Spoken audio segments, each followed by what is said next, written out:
columna y baluarte de la verdad, edificando con sana doctrina a la Iglesia de Cristo.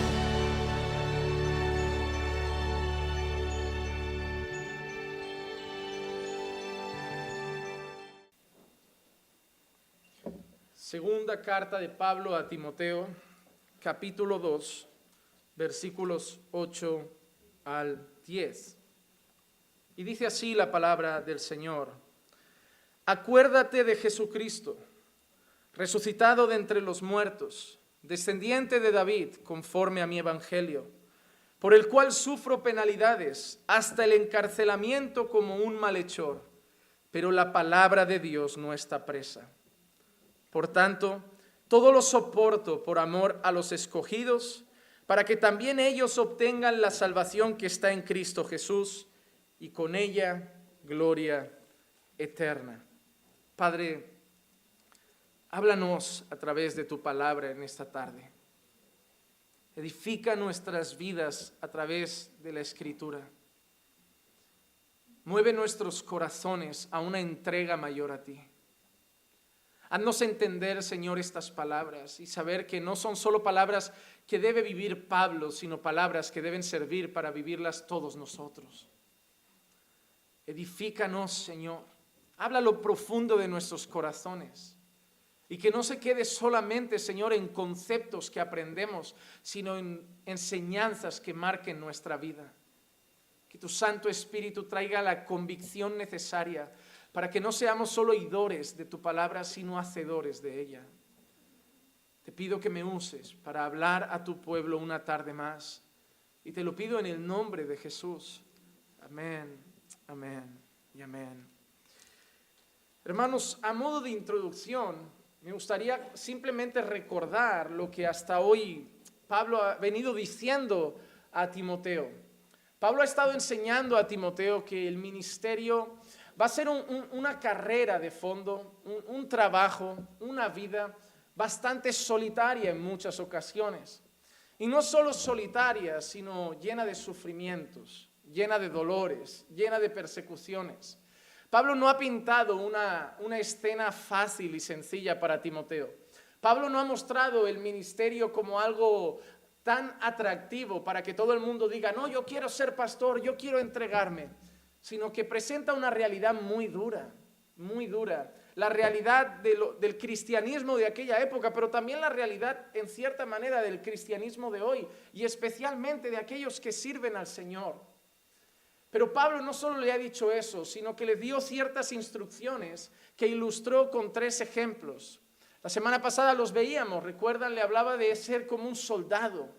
Le decía que debía estar concentrado, como ese soldado que no se enreda en los negocios de la vida para no decepcionar a aquel que lo ha alistado en el ejército, y le pide que esté concentrado y que tenga su foco en las cosas del Señor.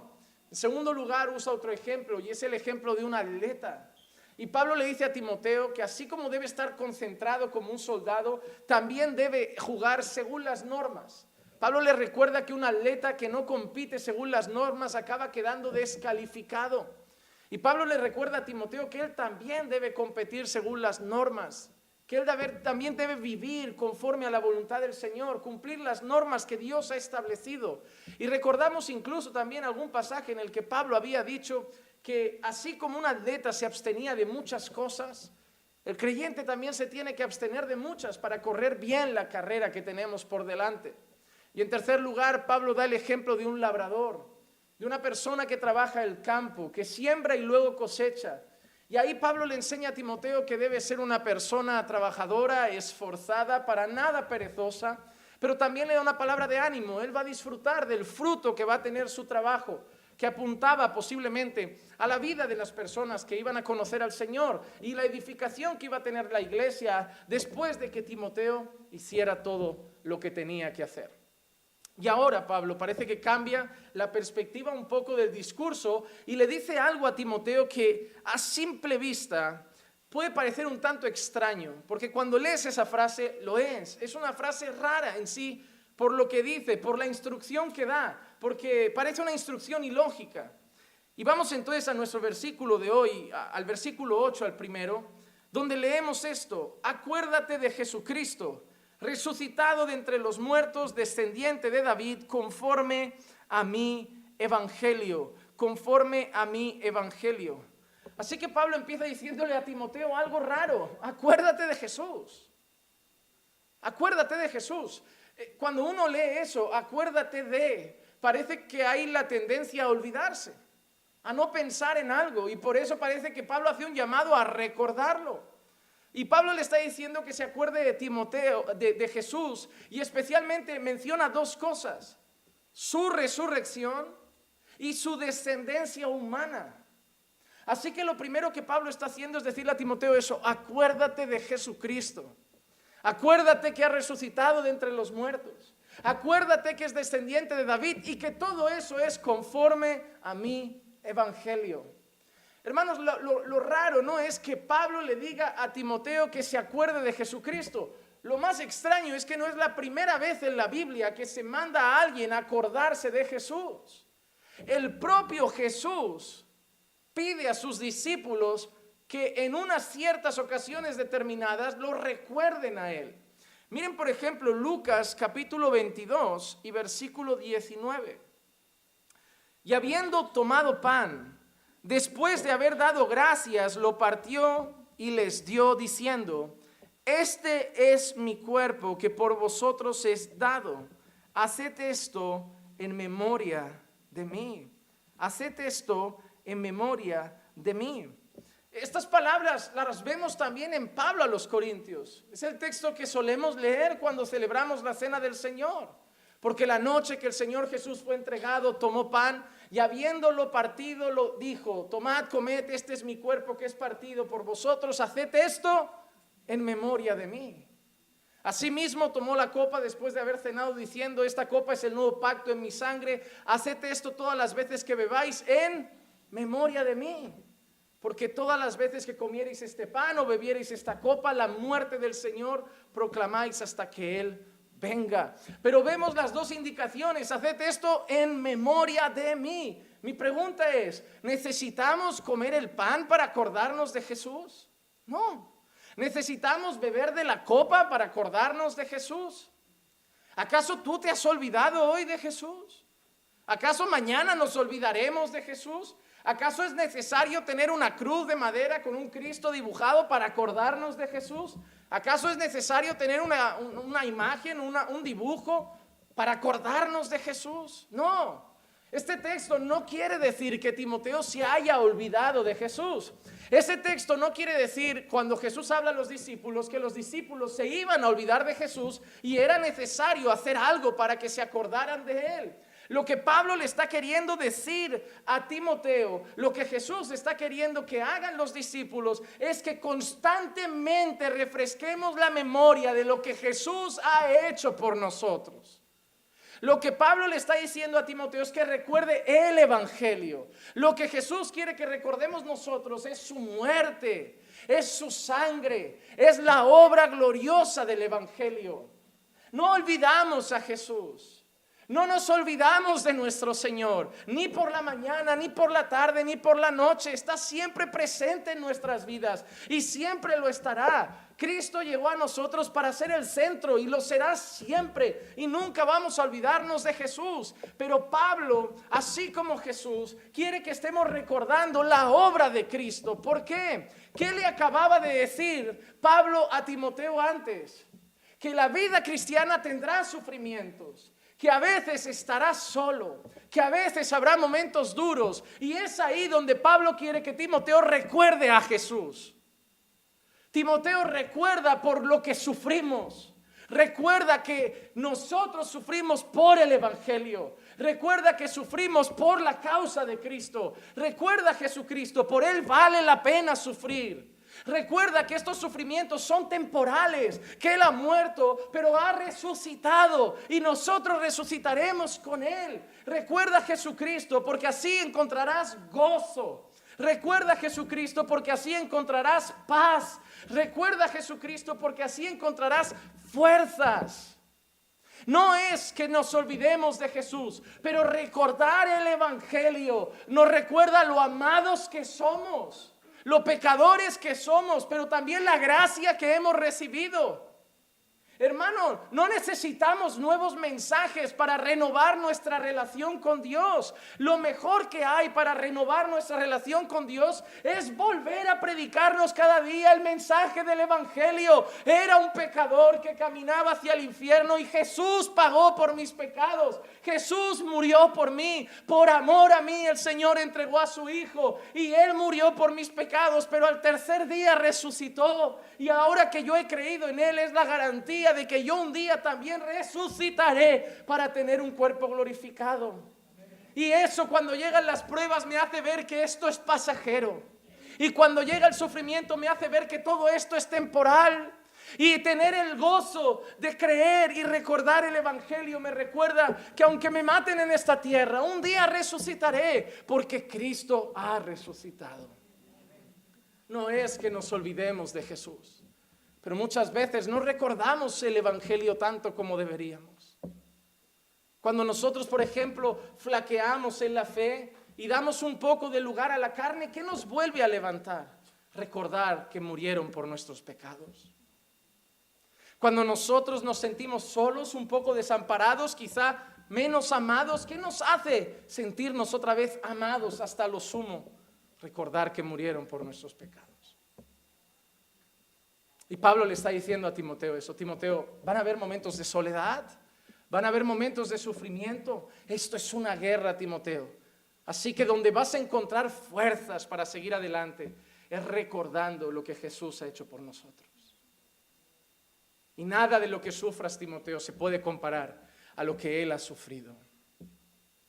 Nosotros podemos llegar a cargar sobre nuestros hombros la ira de los hombres, pero Él cargó sobre sus hombros la ira de Dios. La ira de Dios. Y te aseguro yo que ningún castigo de esta tierra se compara al castigo que Dios pone a los que no son suyos. Y que el peso de nuestros pecados sobre sus hombros no se comparará con ningún latigazo, horca o fusilamiento que podamos experimentar en esta tierra.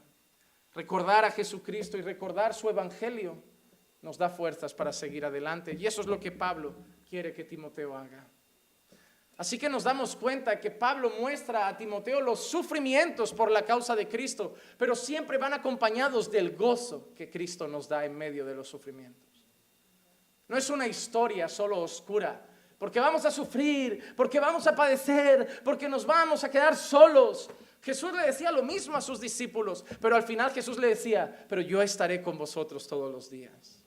Parece que de golpe todo en una balanza negativa empieza a pesar mucho. Sufrimiento, soledad, desamparo, abandono de la familia, pero de golpe llega Jesús y equipara la balanza al revés, diciendo, pero yo estoy con vosotros.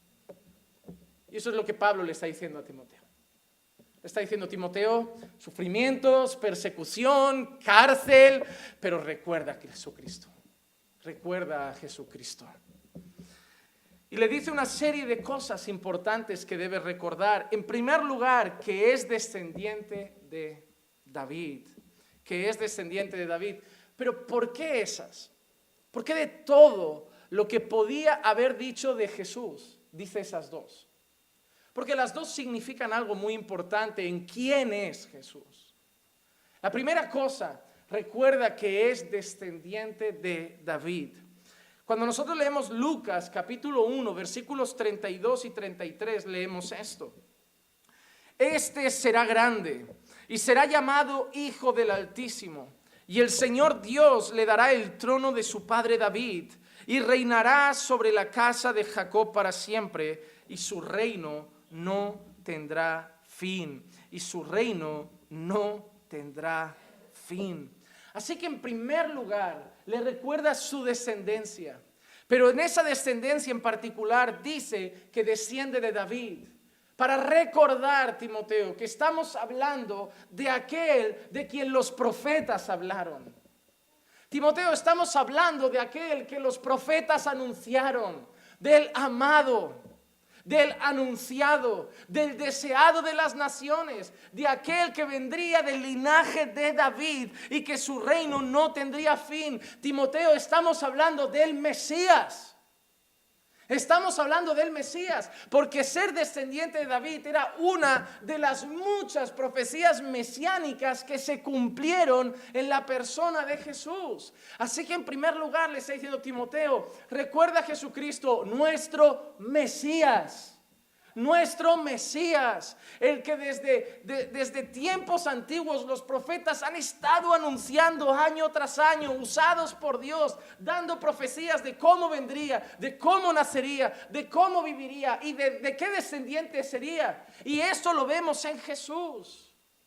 Pero no solo muestra que es el Mesías, ser descendiente de David también muestra que Jesús fue hombre. Fue hombre. Porque fue una de las cosas que más se ha discutido y de las que más herejías se han levantado a lo largo de la historia cristiana es la persona de Jesús.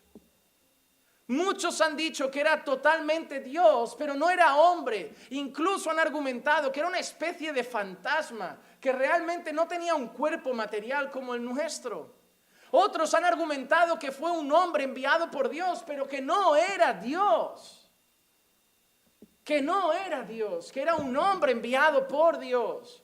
Otros han argumentado que era mitad y mitad, que en su cuerpo había la mitad de la naturaleza de un Dios y la mitad de la naturaleza de un hombre. Pero la realidad bíblica no es que fuera medio Dios y medio hombre. La realidad bíblica no es que fuera totalmente Dios y nada hombre. Y la realidad bíblica no es que fuera totalmente hombre y nada Dios. La realidad bíblica es que Jesús fue totalmente hombre y totalmente Dios. Sí, no salen las cuentas. No lo podemos hacer con la matemática humana. Nosotros 100% más 100% nos da 200%. Pero fue 100% hombre y 100% Dios. Dios no funciona con nuestras matemáticas. Nuestras matemáticas no paran las tormentas y Él las para. Nuestras matemáticas no resucitan a los muertos y Él lo hace. No podemos meter a Dios en nuestra caja humana y querer comprenderlo con nuestra mente finita y limitada. La realidad es que aunque yo no pueda a veces entender ciertas cosas, no puedo negar las evidencias bíblicas y Jesús fue totalmente hombre y totalmente Dios. Y totalmente Dios. Y aquí vemos esto. La profecía mesiánica cumplida en él de ser descendiente de David y además su naturaleza humana. Pero la segunda cosa que quiere que él recuerde es que ha resucitado de entre los muertos. Y Pablo, y no solo Pablo, casi todas las cartas del Nuevo Testamento en algún momento mencionan la resurrección de Jesús. Casi todas. Veamos algún ejemplo. Primera carta a los Tesalonicenses, capítulo 4 y versículo 14. Primera carta de Pablo a los Tesalonicenses, capítulo 4 y versículo 14. Porque si creemos que Jesús murió y resucitó, así también Dios traerá con él a los que durmieron en Jesús. A los que durmieron en Jesús. Pablo a los hermanos de Tesalónica también les recuerda la muerte y resurrección de Cristo. Y en esa resurrección Pablo tiene una promesa que nos llena de confianza, que así como Cristo murió y resucitó, así también Dios traerá con él, es decir, Dios también levantará de entre los muertos, Dios también resucitará a todos los que durmieron con él o durmieron en él. Y recuerdo que la expresión dormir se refiere a morir, morir. No significa que al morir estamos durmiendo como muchos entienden. Entiendan ustedes que hay palabras bíblicas que apuntan a una cosa, pero no tienen nada que ver con estar dormidos. Esta palabra se refiere a la muerte, así como la palabra conocer en la Escritura muchas veces se refiere a relaciones sexuales. Nosotros vemos, y David conoció y Adán conoció a su mujer, y esas palabras sabemos que no es que de golpe se habían tenido amnesia y de golpe, ¿quién eres? Ah, eres tú, Eva. No. Significan relaciones íntimas. Hay que aprender a leer la Biblia para no tener malos entendidos. Porque esta expresión de durmiendo es la que muchos han usado para decir y hablar de lo que se conoce como el sueño del alma. De decir que cuando morimos estamos en un estado de coma prácticamente, porque lo que suelen explicar es eso más o menos, que el alma está en coma y un día se vuelve a levantar. Pero claro, algo que no concuerda mucho con ese malhechor al que Jesús le dijo, hoy estarás conmigo en el paraíso.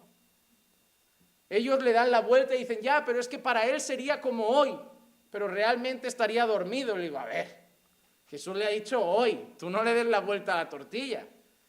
No, porque tú quieras justificar tu sueño del alma, no le des la vuelta para decir, ya, pero es que cuando uno duerme no nota que pasa el tiempo. El malhechor para él sería como hoy subir, pero igual pasaron 2000, 3000 años. Digo, ay, cuando nosotros queremos que la Biblia enseñe lo que queremos que enseñe, tenemos que hacer barbaridades. Es como esos textos que dicen, porque yo no permito a la mujer enseñar en la iglesia ni ejercer dominio sobre el hombre. Ay, ¿cómo damos la vuelta a esto? A ver, pues Pablo era machista, no, eso está feo.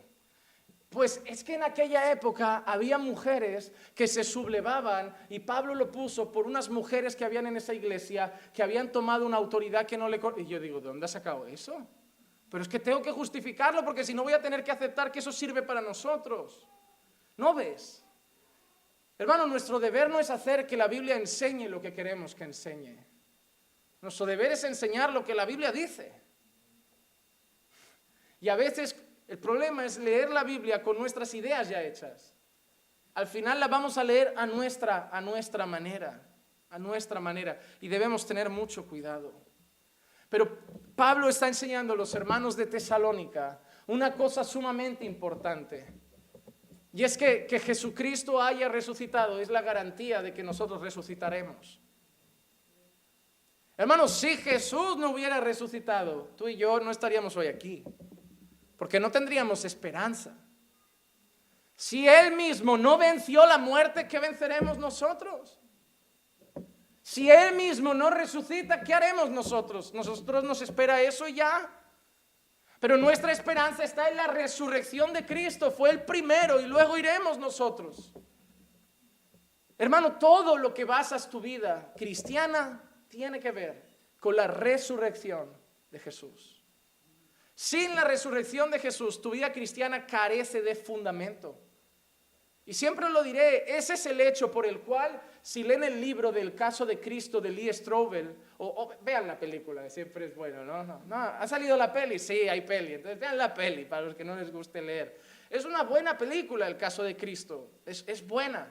Él se volvió un gran defensor de la fe cristiana después de eso. ¿Y cuál era el caso de él? Él se molestó al ver que su mujer se había entregado a la fe. Una mujer que se había apartado un tiempo por causa de él. También muestra esa película las graves consecuencias del yugo desigual. Y esa mujer acaba sufriendo porque ella ama al Señor, pero él aborrece al Señor. Y lo pasa muy mal, Entonces él busca argumentos para llevarse a su mujer a su terreno. Y va a hablar con una persona y le dice a una persona algo muy importante. Si tú tumbas la resurrección de Cristo, ya no hay nada.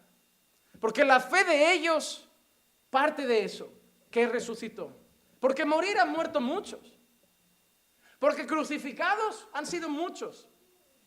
Pero la base de su fe, lo que diferencia a Cristo del resto de crucificados, de los otros dos malhechores y de otros que han muerto a manos de los romanos o de los judíos, es una cosa: su gloriosa resurrección.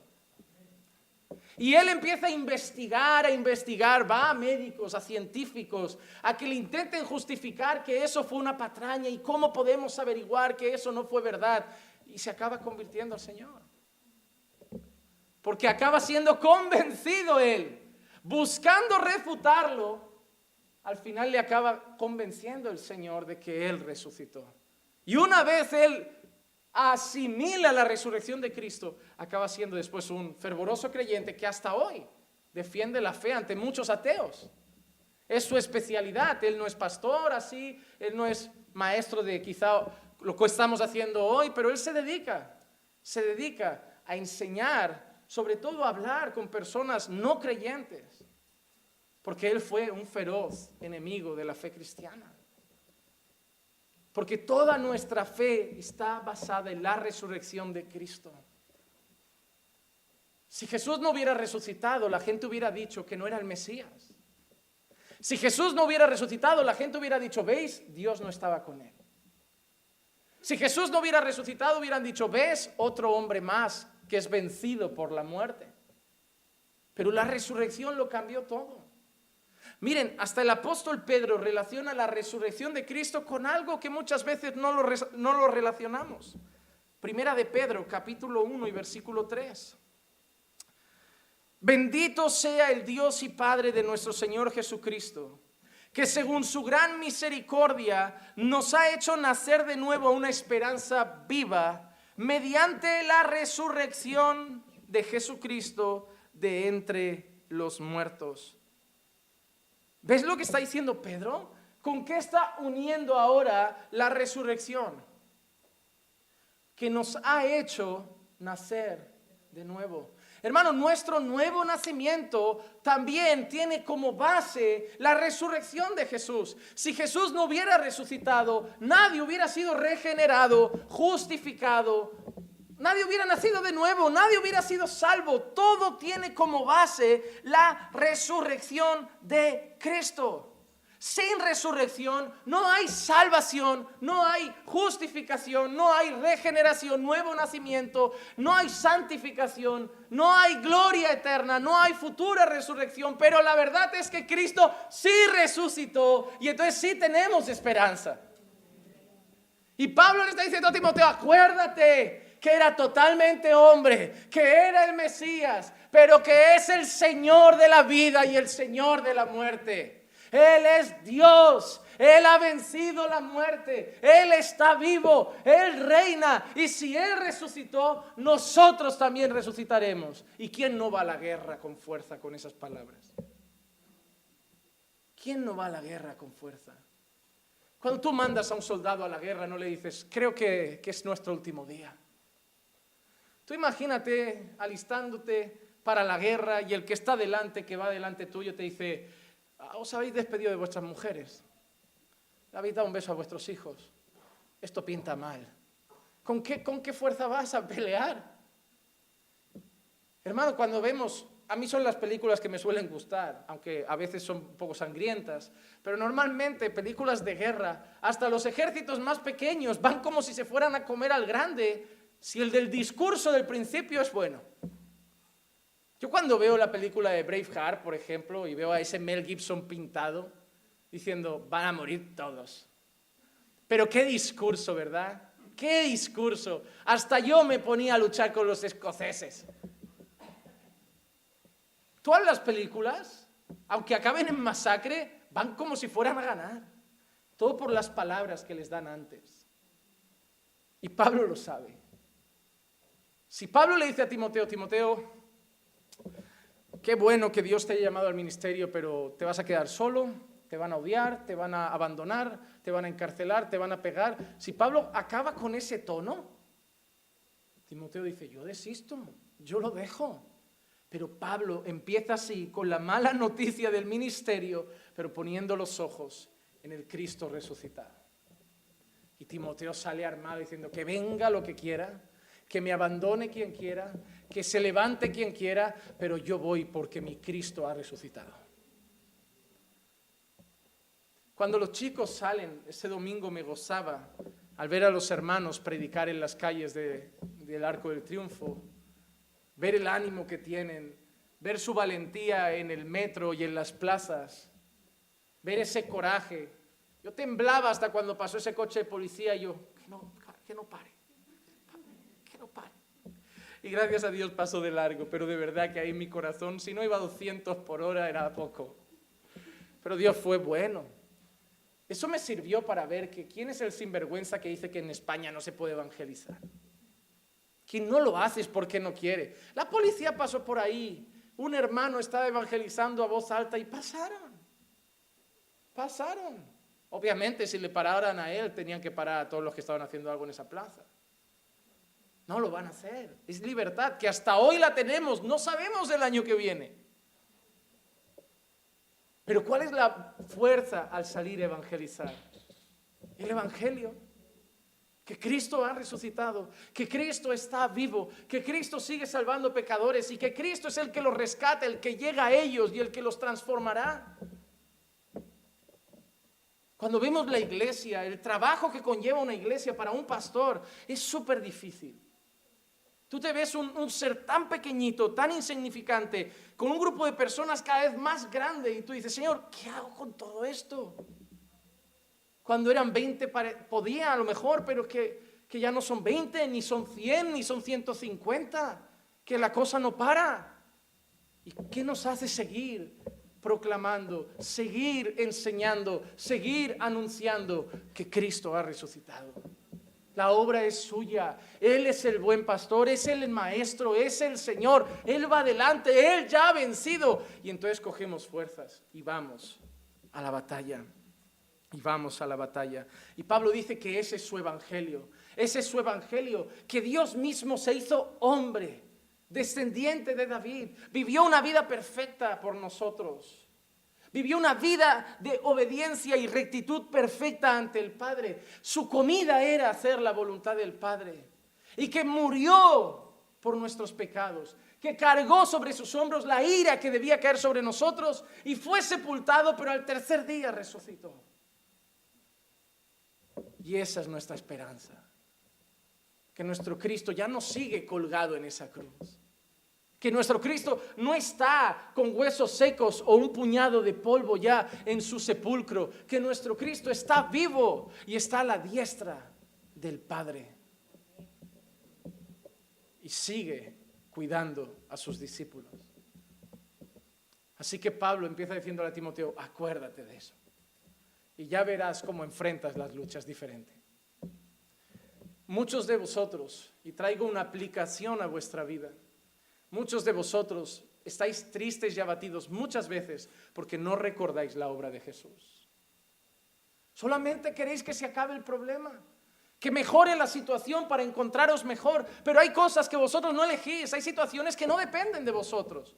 Si llega una enfermedad, tú no dices cuándo se acaba. Si llega el coronavirus, tú no dices cuándo se acaba. Dios tiene la última palabra, pero tú puedes enfrentar cada día recordando lo que Jesús ha hecho por ti y lo vas a enfrentar diferente. Hermano, yo no puedo decirte el problema acabará, mañana no tendrás eso, pero te digo lo mismo que Pablo a Timoteo, pase lo que pase, enfrentes lo que enfrentes, acuérdate de Jesucristo. Busca a Jesucristo. Corre a Jesucristo y recuerda lo que ha hecho por ti. Y sea como sea de grande ese problema, Cristo es mayor. Y si ese problema acaba con nosotros en esta tierra, nos espera Cristo en la eternidad. Pero la vida no acaba. Hermano, tú estás en Cristo. Ya no hay muerte para ti. Ya no hay muerte para ti. Ya no tienes que temer la oscuridad eterna que temen algunos, o el fin de las cosas que temen los ateos. Tú sabes que ya no hay muerte para ti. El que ha creído en Él está vivo y no morirá. Así que no importa lo que estés pasando, pase lo que pase en esta tierra, Cristo ha vencido la muerte y tú tienes esa seguridad para ti. Vamos al versículo 9. Ahora Pablo vuelve a la palabra magistral, por el cual, ¿qué dice? Sufro otra vez. Hermanos, yo invitaría a todos los predicadores de la prosperidad a predicar segunda de Timoteo. No sé cómo lo harán. No sé cómo lo harán. No sé qué vuelta le darán al texto para evitar todo esto. ¿Te has dado cuenta que los predicadores de la prosperidad lo único que predican de la vida de Job es el final? ¿Te has dado cuenta que cuando sufres el predicador de la prosperidad solo dice, así como Dios le devolvió el doble a Job, a ti también lo que te ha quitado el diablo te lo dará multiplicado? En serio, son víboras retorcidas, ¿eh? Pero en el fondo ellos saben lo que quiere oír la gente. La gente no quiere oír que Job dijo, Dios dio, Dios quitó. Bendito sea el Señor. Porque eso significaría enseñar que hay que contentarse, sea lo que sea que tenemos o que nos falta. Prefiero decirles lo que quieren oír, que si han perdido un trabajo, mañana tendrán uno mejor, que si han perdido un dinero, mañana tendrán el doble, que si han perdido un coche Fiat, mañana tendrán un BMW. Solo alimentan la carne, hermanos, solo alimentan la carne. Pero la realidad es que el evangelio no necesita alimentar la carne, porque cuando hemos nacido de nuevo, esas cosas para nosotros son vanas, ¿verdad? Hermano, yo amaba tanto lo material, pero tanto. Mi vida se centraba en números. Si mi cartilla se acercaba a números rojos, yo sentía pavor. Y obviamente me preocupo, soy hombre de casa, ¿quién no se preocupa? Números rojos, tu casa sin comer. Pero no como si tuviera que ir detrás de ese dinero y acumular ese dinero, como si mi alegría dependiera de ese dinero, de qué coche llevo, de qué marca de camisa visto, de qué restaurantes como, de qué marca de zapato calzo. No, se ha vuelto todo tan vano, tan vano. Si llega, gloria a Dios. Y daré gracias al Señor por ser enormemente bendecido. Pero no voy a correr detrás de esas cosas. Nos quedan tan pocos días en esta tierra, hermanos, que no los debemos malgastar buscando dinero. Trabajemos para vivir, no vivamos para trabajar. Vivamos para Cristo. Tu casa se va a quedar. Tu coche se va a quedar. Y tu ropa, como no le sirva a tu hijo, la darán a una ONG. Todo lo que acumules, mañana se lo van a rifar. Y como tengas 2 hijos, van a estar tirando de la cadena de oro para ver quién se la queda. Eso es lo que quieres. Vive para el Señor.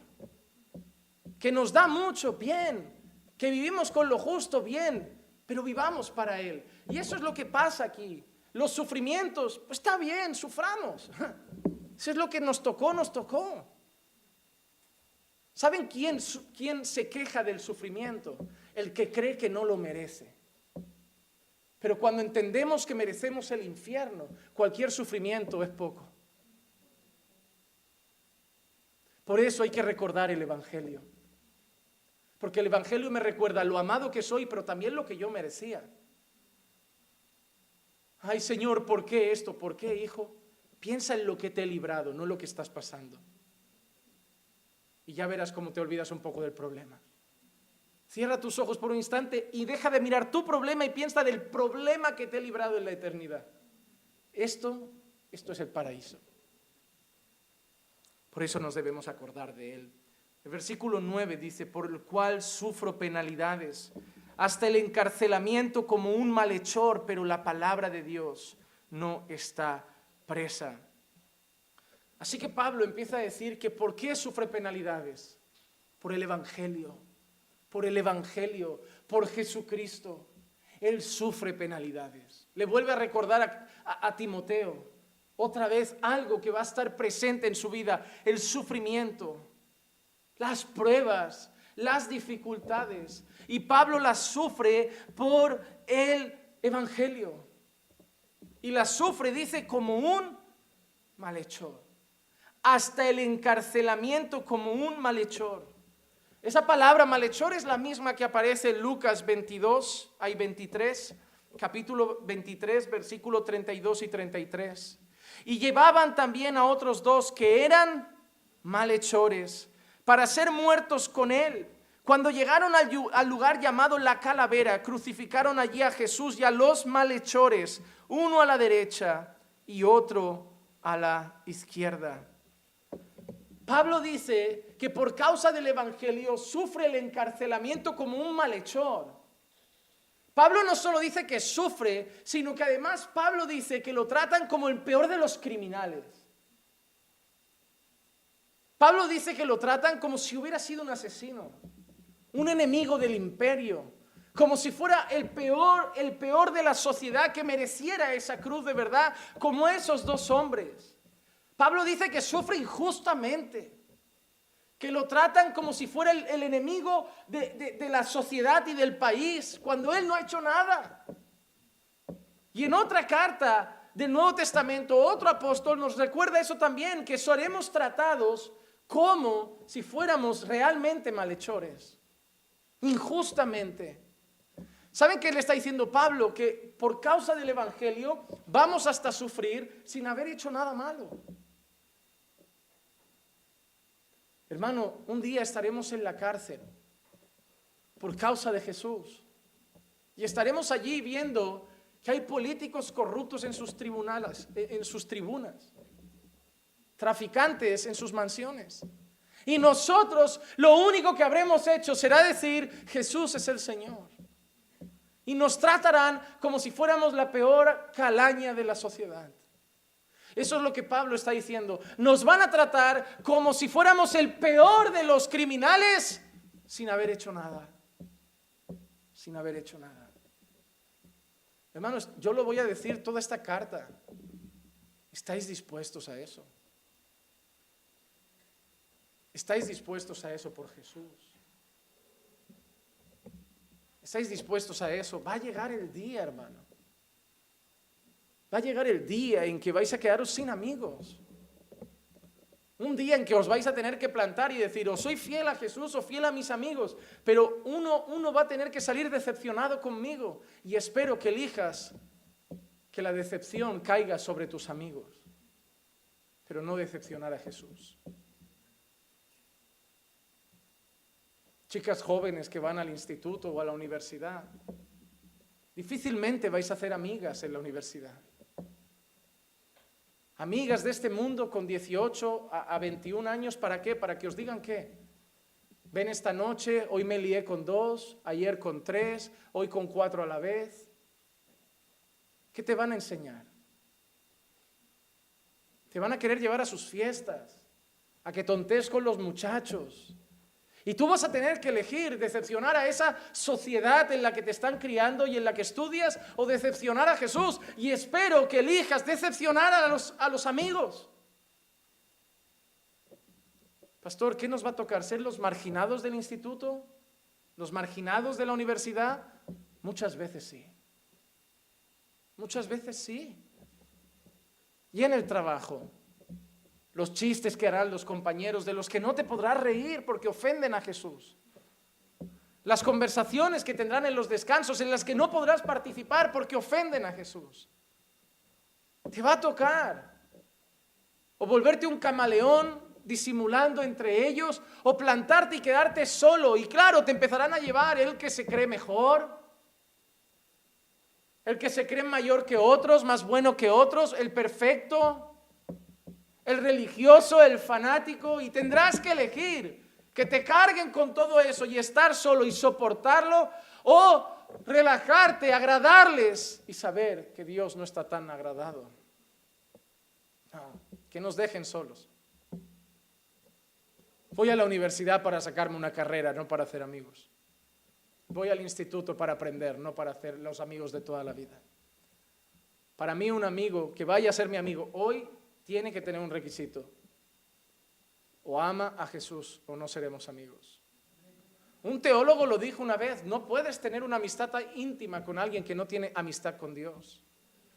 Hermanos, sí, tendremos conocidos, compañeros de trabajo y hasta familiares que no se eligen, pero amigo, según lo que la Biblia dice que es un amigo, solamente puede ser cristiano. No puedes estar ahora degustando los manjares de la palabra y luego irte a cenar con unos amigos mundanos y hablar de cosas inmorales y vanas. ¿Qué hacéis? ¿Coméis aquí manjares y luego vais a vomitar? Hay gente que lo hace. Por eso su vida espiritual no avanza. Porque se alimenta un poco de aquí y un poco de aquí. Y hermano, no. Te toca decidir. ¿Es Cristo todo o nada? No hay punto medio. No es un poco de Jesús y un poco del mundo. Es todo o nada. Pero vuelvo a lo mismo, vale la pena. Vale la pena si es por causa de Cristo. Pero Pablo dice que él está preso como un malhechor, pero hay algo que no está preso. Y esta parte a mí me encanta. Reconozco que es una de las frases que a mí más me apasionan de la segunda carta de Pablo a Timoteo. ¿Qué no está preso? ¿Qué no está preso? La palabra. Podrán meter presos a los cristianos, pero no podrán poner grilletes a la palabra de Dios. ¿Acaso Pablo se está refiriendo a que los textos y los escritos que él hacía y que se pasaban por las iglesias ya no estaban en un cuarto amarrados y escondidos? ¿Se está hablando de eso? Cuando dice la palabra no está presa, ¿acaso Pablo se está refiriendo a que todos los pergaminos que la iglesia pasaba de un lado a otro estaban en un cuarto encerrados y fuera de circulación? No, ¿a qué se refiere Pablo al decir que la palabra no está presa? Pablo se refiere a que no pueden sacar el evangelio de las calles, a que pueden poner preso a un predicador, a 10 predicadores, pero seguirán habiendo creyentes ahí fuera difundiendo y exponiendo el mensaje del evangelio. A mí hay un texto de Filipenses que me agrada mucho, Filipenses capítulo 1, versículo 12 al 14. Y quiero que sepáis, hermanos, que las circunstancias en que me he visto han redundado en el mayor progreso del evangelio. De tal manera que mis prisiones por la causa de Cristo se han hecho notorias en toda la guardia pretoriana y a todos los demás, y que la mayoría de los hermanos confiando en el Señor por causa de mis prisiones, tienen mucho más valor para hablar la palabra de Dios sin temor. Confiando en el Señor por causa de mis prisiones. Las prisiones de Pablo traen confianza a los demás. ¿Por qué? Porque ven a un Pablo con gozo, un Pablo que le dice a la iglesia: regocijaos en el Señor, un Pablo que está entre cadenas pero parece más libre que ninguno y dice: wow, si él está ahí y está así de gozoso, vamos nosotros también a pagar el precio por el Señor. Y salían los creyentes por todos lados diciendo: si Pablo ha pagado el precio, nosotros también lo pagaremos. Y Pablo dice que por causa de lo que él sufre, más valor han tomado los creyentes y no paran de predicar el evangelio. Y eso es lo que Pablo está diciendo con lo de la palabra no está presa. A mí me habéis metido preso, pero habéis encendido una llama, habéis encendido a los hermanos. Y ahora van a salir corriendo a predicar. Y no vais a poder parar la palabra. Le cortaréis el cuello a 10 y predicarán 100. Meteréis a presos 100 y saldrán 1000. Pero la palabra va a seguir corriendo. El evangelio no va a parar. Y aunque exterminaran la Biblia del mapa, la llevamos aquí dentro. La tenemos aquí memorizada y la seguiremos predicando. Mientras un solo creyente pise esta tierra, la palabra de Dios seguirá corriendo por este mundo de continente a continente. Y eso es lo que Pablo está diciendo. No podéis frenar la obra de Dios, podéis frenar al predicador, podéis matar al pastor, pero no podéis parar la palabra. Va a seguir anunciándose el mensaje, va a seguir diciéndose al mundo: Cristo es el Señor y está vivo porque ha resucitado. La policía puede parar y decir: se acabó predicar aquí en el Arco del Triunfo, mañana otros predican en el metro, y pueden ir al metro y decir: se acabó, mañana lo predican en la plaza, y llegará un día que dirán: prohibido hablar en ese nombre. Pues tendremos que ir a la cárcel porque debemos obedecer a Dios antes que a los hombres. Y si el mundo nos llega a decir: se acabó hablar de Jesús en España, pues en España se empezará a ir a la cárcel por Jesús. Porque si Dios dice hablad y el mundo dice callad, Dios manda más. Y ya está. En China lo hacen nuestros hermanos. En Corea lo hacen nuestros hermanos. Y si nos toca, lo haremos. Obviamente disfrutemos de la libertad que tenemos ahora. Y eso es lo que sí me duele. Que siendo libres, muchos viven su fe como si fueran presos. Hermano, parece que hasta que no llegue realmente lo difícil, algunos no se van a poner a vivir la fe. Saben, un día Paul Washer dijo en una entrevista: la persecución nunca ha hecho daño a la iglesia, la prosperidad sí. Porque cuando las cosas están bien, la iglesia se acomoda. La iglesia se acomoda. Es como: mira qué fácil es ser cristiano en España. No te persiguen, puedes predicar en la calle, es fácil. ¿Te has dado cuenta que hay hermanos que cuando ayunan es cuando los despiden del trabajo? ¿Te has dado cuenta que hay hermanos que solo se levantan en las madrugadas a orar cuando la mujer le pidió el divorcio? ¿Te has dado cuenta que hermanos solo buscan a Dios día tras día en oración cuando de golpe le detectan un cáncer? Y eso me duele como pastor. Me duele ver muchos creyentes que simplemente, como el católico que va a misa el domingo, se han vuelto evangélicos y van a la iglesia, van a su casa y ya está. ¿Saben? A mí hay una frase que no me gusta que dicen los evangélicos. No es religión, es relación. ¿Pero qué relación? ¿Qué relación viven realmente? ¿Qué relación? ¿Para qué dicen una frase que no manifestamos? Relación tenía Enoc, que la Biblia dice que caminaba con Dios, que hasta Dios se lo llevó. Eso es relación. ¿Será relación lo que tenemos nosotros? Relación tenía Daniel, que acabó en el foso de los leones porque no podía parar de orar a Dios.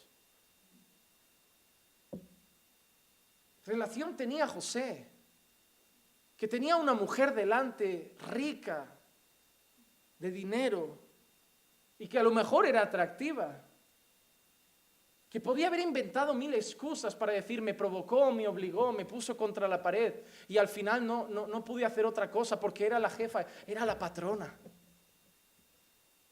Pero él salió corriendo porque Dios valía más. Relación tenía Pablo, que estaba preso con Silas y a medianoche, en vez de decir por qué, cantaban al Señor. Pero ¿cómo le vamos a decir nosotros a la gente, yo no tengo religión, yo tengo relación? Primero que la religión, la palabra religión no es mala. La palabra religión viene de la palabra religare, es volver a unir con Dios. Todos practicamos una religión. Además, la Biblia habla de religión, lo leeremos en la carta que estamos estudiando. Habla de una religión pura y verdadera. Pero hermanos, sí, realmente necesitamos tener una relación con Jesús. Y hay algunos que solo se relacionan con Jesús cuando el mundo los sacude feo. Porque hermanos, lo que yo deseo es que busquemos a Dios incesantemente. Obviamente, prefiero que busquemos a Dios sin enfermedad. Pero la triste realidad es que algunos tienen que perderlo todo para entender que Cristo es lo único que tienen. La triste realidad es que algunos van a tener que pasar la de Job para al final decir, de oídas te había oído, pero ahora mis ojos te ven. No les deseo mal. Alguno podrá estar pensando, el pastor nos desea mal. No, no os deseo mal. Es que el mayor bien que os puedo desear es que estéis con Jesús, sea como sea que eso pase. Pero Pablo sabe algo, la palabra no puede parar. Un filósofo, historiador francés llamado Voltaire dijo, en 100 años después de mi muerte, la Biblia habrá sido eliminada de la existencia. Voltaire murió el 30 de mayo de 1778 en París, Francia, y me parece que han pasado más de 100 años. La Biblia tiene firmes enemigos y adversarios, pero no van a poder parar la palabra del Señor. Dios ha soltado su palabra y hermano, eso ya no tiene regreso. Dios soltó su palabra y una vez la soltó es como echar una cerilla al bosque. Eso empieza a arder y eso ya no acaba. Isaías 55:11 dice, así será mi palabra que sale de mi boca. No volverá a mí vacía sin haber realizado lo que deseo y logrado el propósito para la cual le envié. Oh hermano, qué tremendo poder que tiene la palabra. ¿Has visto lo que dice el Señor? Cuando yo lanzo mi palabra, cumple su propósito. Nosotros, yo no sé si algunos de vosotros habéis ido a pescar, yo he ido varias veces, nunca pesco, pero he ido. Yo lanzo la caña y no depende de mí el resultado, no depende de mí. Pero cuando Dios lanza su palabra, Él no falla. Tú puedes pensar, pastor, pero yo he predicado a una persona y esa persona ha rechazado el mensaje, ha cumplido su propósito. Esa persona ya está más que condenada. Ha rechazado a Cristo. Es que el propósito de Dios no es siempre el que nosotros queremos. Yo a lo mejor predico un domingo y alguien dice, no me gustó el mensaje, hablan de pecado, me voy de esta iglesia. La palabra cumplió su propósito. A unos convenció y a otros echó. El problema es pensar que todo lo que hacemos con la palabra de Dios, el resultado tiene que ser bonito. Y no, hermanos, esta palabra a unos salvará y a otros condenará, porque unos la aceptarán y otros la rechazarán, pero cumplirá su propósito. Si yo le digo a mi mamá, mamá, Jesús murió por nuestros pecados, arrepiéntete y cree, y mi madre dice, hijo, no creo, lo lamento, la palabra cumplió su propósito. A mí me salvó, pero a mi madre la condenó. Cuando ella esté ante Dios, Señor, ¿por qué? Te di mi palabra y tú la rechazaste. Y mi palabra tiene dos direcciones. Si la crees, vida eterna. Si la rechazas, castigo eterno. El propósito no es el que queremos siempre. Yo no sé si recuerdan cuando estudiamos sobre las parábolas en los evangelios. El propósito de las parábolas era que el pueblo que Dios llamaba entendiera la parábola y aquellos que Dios rechazó fueran endurecidos y ciegos y no comprendieran la parábola. La parábola era lanzada y unos la entendían y otros no. Ella cumplía su propósito. La entendía quien la tenía que entender. Y Dios dice que cuando su palabra sale, nunca vuelve vacía. Ese mensaje que yo estoy predicando hoy es palabra de Dios. Y no va a volver vacío. En unos van a volver a casa y este mensaje va a reafirmar que no están con el Señor. Y a otros va a volver a casa y los va a fortalecer. Los va a llevar a tomar la decisión de buscar más al Señor, de postrarse más ante el Señor. Y habrá cumplido el propósito, diferente en cada uno, pero habrá cumplido su propósito. La palabra de Dios no va a desaparecer del mapa. Isaías 48, sécase la hierba, marchítase la flor, mas la palabra del Dios nuestro permanece para siempre. Hermanos, hasta que nosotros estemos con el Señor, la palabra de Dios estará corriendo por esta tierra. Por mucho que Voltaire hubiera dicho que en 100 años después de su muerte la Biblia habría quedado erradicada, muy por el contrario, sigue siendo el libro más traducido y que más copias se ha hecho, con diferencia, con diferencia. No hay libro tan impreso y tan traducido a tantos idiomas y dialectos como la Biblia. Cuando tuve el privilegio de ir a formarme en ese intensivo de pastores de 9 marcas en Washington, casi me quedo allí por lo del coronavirus. Una de las mejores cosas que pude visitar en Washington no fue ni las cosas de política que todo el mundo quiere disfrutar. Una de las mejores cosas fue el Museo de la Biblia. Precioso. Ver cómo empezó a traducirse, a llevarse por los rincones de este mundo. Y había una cosa al final de la visita que a mí me cautivó el corazón. Era una sala redonda abierta, como una librería, pero era una redonda. Y tú entrabas en esa librería, era todo blanco, y cada lugar, cada estante tenía un nombre: español, portugués, inglés. Y ahí habían Biblias en cada uno, y habían otros con huecos, que ponía el idioma, pero no había Biblia. Te decían en qué idiomas ya estaba traducida y en cuáles no, y al final te animaban: si conoces el idioma, haz tu parte, traduce la palabra. Para que la gente supiera si alguno de esos dialectos él lo sabía y pudiera colaborar con que la Biblia siguiera llegando a muchas personas. Empecé también a valorar más mi Biblia. ¿Sabes por qué?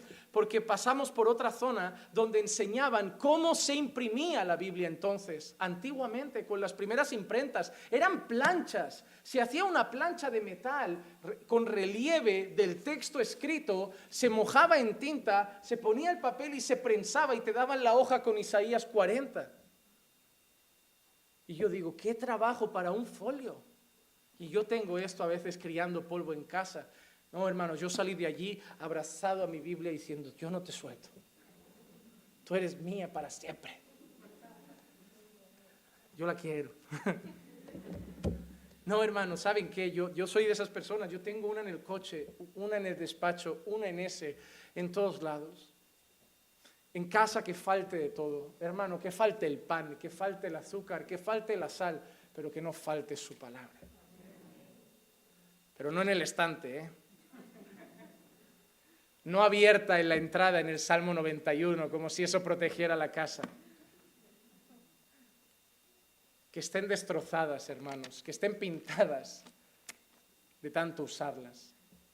Que te compres una Biblia que pone tapa dura y acabe siendo tapa blanda de tanto manejarla. Que te dé hasta pena cuando te dicen, te voy a comprar una Biblia nueva que esta está hecha polvo. Digo, pero esta es la mía. En esta me dices Habacuc, hago así, lo abro. Y en la otra me dices Salmos y no lo encuentro. ¿Qué pasa en esta Biblia nueva? Yo con las nuevas, yo tengo un problema. Yo me compré una Biblia nueva y me cuesta encontrar Mateo. Imagínate cómo está la cosa. Pero cuando está la de combate, la que va contigo desde que hiciste, Señor, creo en ti, hermano, esto es un tesoro. Pero ¿sabes qué? Esto un día viajo y me lo olvido, ¿y qué? Lo importante es que esto se puede perder, se puede quemar, me lo pueden robar, y las vuestras también. Pero si hoy imagínate que todas nuestras Biblias no estuvieran aquí y no tuviéramos proyector, yo me sé unos textos, tú te sabes otros, otro se sabe otros. Por eso la palabra no va a parar de circular. Y por eso es tan importante que las sigamos atesorando. Porque llegará un día que a lo mejor no nos dejarán tenerlas cómodamente en papel y las tendremos que recordar aquí. Yo todavía recuerdo cuando termina la película esa del libro de Eli, de Denzel Washington. Esa escena a mí me pone los pelos de punta. Él era ciego y al final se sienta ya como que la Biblia había desaparecido y tiene como un escriba al lado y empieza a citar. Yo, madre mía. Y a mí me cuesta aprenderme un salmo entero. Y teóricamente este hombre iba a recitar la Escritura. Hermano, cuán importante es alimentarnos de su palabra. Si tú tienes esta palabra en tu corazón, podrás estar en tu trabajo y no necesitarás tu Biblia a mano para hablar a tus compañeros. Podrán meternos presos y seguiremos hablando a los carceleros. Vamos a terminar con el versículo 10. Por tanto, todo lo soporto por amor a los escogidos, para que también ellos obtengan la salvación que está en Cristo Jesús y con ella gloria eterna. Y a mí esto me agrada mucho, porque Pablo ha dicho que sufre por Dios, que sufre por Cristo. Pablo ha dicho que sufre por el Evangelio, pero ahora Pablo ha dicho que sufre por la iglesia. Que sufre por la iglesia. A mí me pone muy nervioso la gente esa que dice, yo no rindo cuentas a los hombres, yo rindo cuentas a Dios. ¿Sabes esa gente que dice, yo tengo relación con Dios, a mí los demás me importan un bledo? Esa gente no es cristiana ni es nada. Esa gente no es cristiana ni es nada. Hermano, es imposible bíblicamente decir que amas a Dios y no amar su iglesia. Es imposible. ¿Cómo no vas a amar aquello que Dios ha amado más hasta dar su vida por ellos? Es como, ¿cómo le voy a decir al novio que aborrezco a la novia? Despreciar a la esposa de Cristo es despreciar a Cristo. Sí, el novio es perfecto y la novia no. Qué triste. El novio nos cae bien porque no falla, porque es bueno, porque nos ama, porque nos perdona, porque nos protege, porque nos bendice, y la novia es una catástrofe. Pero la novia va en el paquete. Es como, uy, el novio, qué enrollado él, qué simpático, y ella, qué tía más pesada, pero van juntos. Van juntos. Son uno. Y Pablo acaba de decir que él lo sufre todo por amor a los escogidos. En Colosenses 1:24 dice, ahora me alegro de mis sufrimientos por por vosotros, y en mi carne, completando lo que falta de las aflicciones de Cristo, hago mi parte por su cuerpo, que es la iglesia. Pablo amaba a la iglesia. Pablo no estaba solo diciendo, yo sufro por Jesús, yo sufro por Jesús. Él dice, yo sufro por vosotros. En otra ocasión, Pablo dice, por quienes sufro dolores de parto para ver a Jesús en vosotros. Pablo amaba tanto a la iglesia que recibía traiciones, recibía rechazo, lo dejaban solo y él volvía a enseñarles, volvía a predicarles, volvía a amarles. Él pagaba el mal con bien. Pablo, que no te queremos, yo a vosotros sí. Porque eso es un creyente. Ama a la iglesia. Veo a personas aquí mismo en Caminando por Fe constantemente expresando su amor por la iglesia de la que son parte. Amo Caminando por Fe, mi casa, mi familia, mis hermanos. Y algunos como que se les acercan como, ay, ya se te pasará esto. Ay. No se le tiene que pasar porque yo, junto a mi esposa, llevamos aquí desde el primer día y seguimos aquí porque seguimos con ese amor. Si a ti se te ha pasado, el problema es tuyo. Porque más que nosotros, nadie se ha llevado guantazos. Nadie ha sufrido divisiones como nosotros, traiciones como nosotros, y seguimos amando la misma iglesia, no otra, Y amando a los hermanos que nos hagan lo que nos hagan. ¿Por qué? Porque si lo amamos a Él, los amamos a ellos, porque ellos han sido comprados por Él. ¿Cómo no voy a amar a mi iglesia? Tiene defectos, un puñado. Tenemos que cambiar muchas cosas. Pero es mi iglesia. Mi familia también tiene muchos defectos y no la cambio. No voy a dejar de amar a mi hermana, a mi madre, a mi padre por sus defectos. Lucharé porque seamos mejores cada día, pero seguiré aquí, lucharé desde aquí.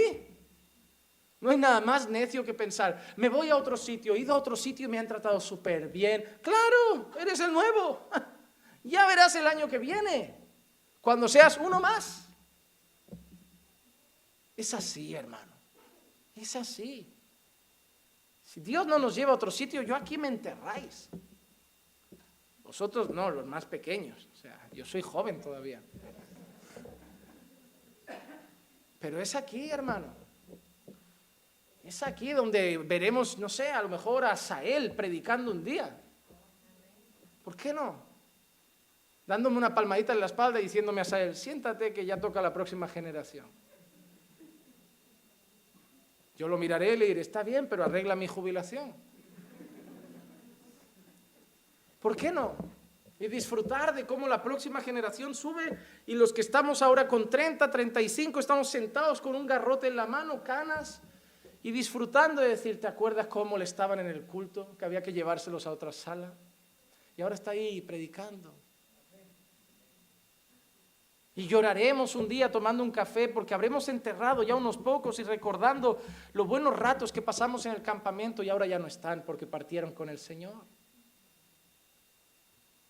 Y llegaremos tanto tiempo juntos que un día llegarán por esa puerta, nos miraremos de lejos y no tendremos ni que preguntar si les pasa algo porque son nuestros hermanos y sabemos cuando hay algo que les pasa. Pero eso solo se gana con el tiempo y algunos quieren tener eso en un año. Eso es tiempo y eso es relacionarse, ¿eh? Eso no es venir el domingo y para casa.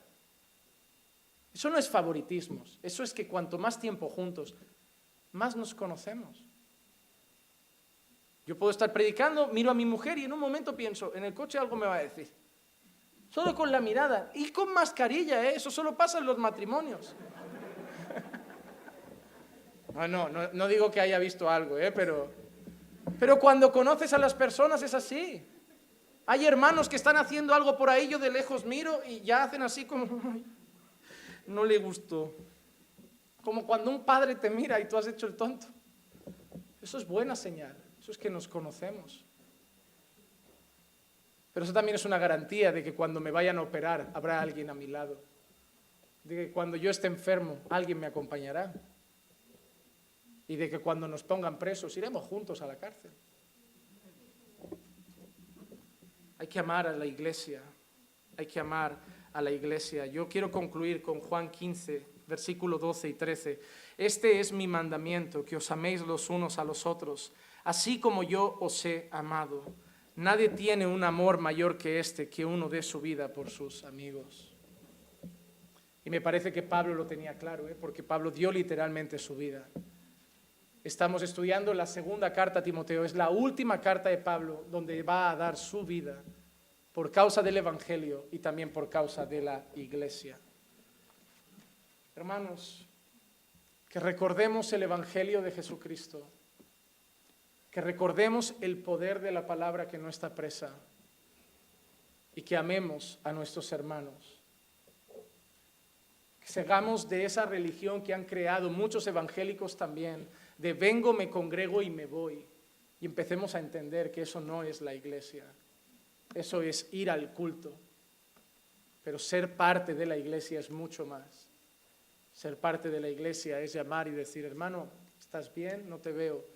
Hermano, ¿cómo está tu hijo? Hermano, ¿puedo orar por ti? Y cosas mucho mayores que esas, que solo se van a cultivar con el tiempo, con los años y con el deseo de amarse los unos a los otros.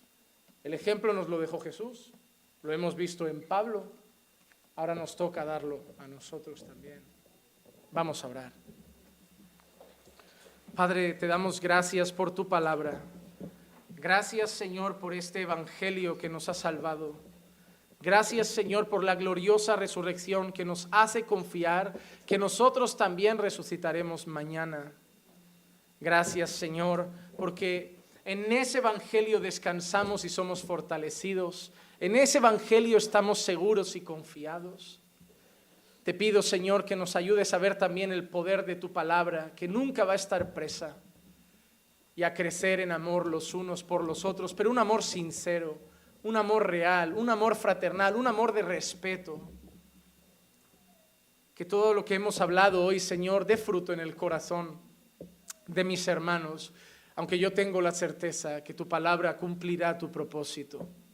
Llévanos con bien a nuestras casas, acompáñanos hasta nuestros hogares y llévanos con bien junto a nuestras familias. Te lo pido en el nombre de Jesús. Amén, amén y amén.